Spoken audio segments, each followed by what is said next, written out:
ଇଏ ହେଉଛି ଶ୍ରବଣ କୁମାର, ନିଜ ବୁଢ଼ା ବାପା ମାଆର ଏକମାତ୍ର ସନ୍ତାନ।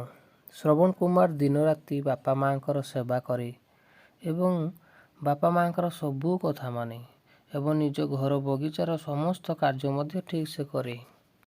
ଦିନେ ରାତିରେ ପାଖରେ ବସିଥିବା ସମୟରେ ବାପା କହିଲେ, ଆରେ ଶ୍ରବଣ, ତୁ ଆମର ଏତେ ସେବା ଯତ୍ନ କରୁଛୁ, ତୋତେ ପାଇଁ ଆମେ ସମସ୍ତେ ଗର୍ବିତ ଆଉ ଖୁସି ମଧ୍ୟ।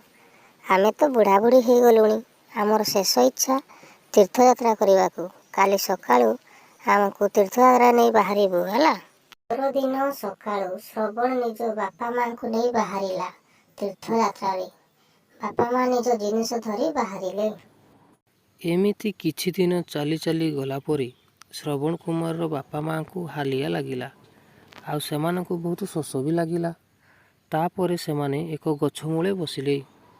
ଆରେ ଶ୍ରବଣ, ତୁ ଯା ଏଇ ପାଖ ଝରଣାରୁ ପାଣି ନେଇ ଆସିବୁ। ବହୁତ ଶୋଷ ହେଲାଣି। ପାଣି ପିଇବା ପରେ ପୁଣି ଆମେ ତୀର୍ଥଯାତ୍ରା ପାଇଁ ବାହାରିବା ପରା। ତାପରେ ଶ୍ରବଣ ବାପା ମାଆଙ୍କ କଥା ମାନି ଏକ ବୋତଲରେ ପାଣି ଆଣିବା ପାଇଁ ବାହାରି ପଡ଼ିଲା ଝରଣା ଆଡ଼କୁ।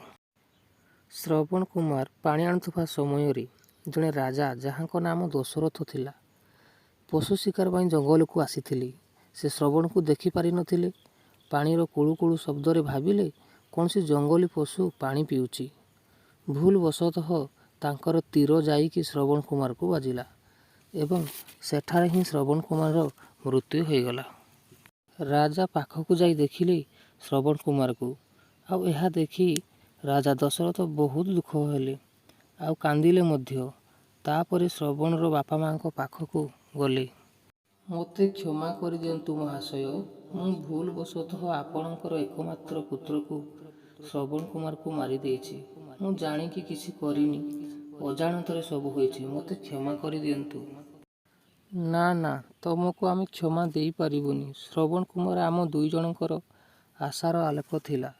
ତା ବିୟୋଗରେ ଆମେ ଯେମିତି ଦୁଃଖ କଷ୍ଟ ପାଇବୁ, ମୁଁ ଅଭିଶାପ ଦେଉଛି ଆପଣ ବି ଆପଣଙ୍କ ପୁଅ ବିୟୋଗରେ ଏମିତି ଅକାଳ ମୃତ୍ୟୁବରଣ କରିବେ।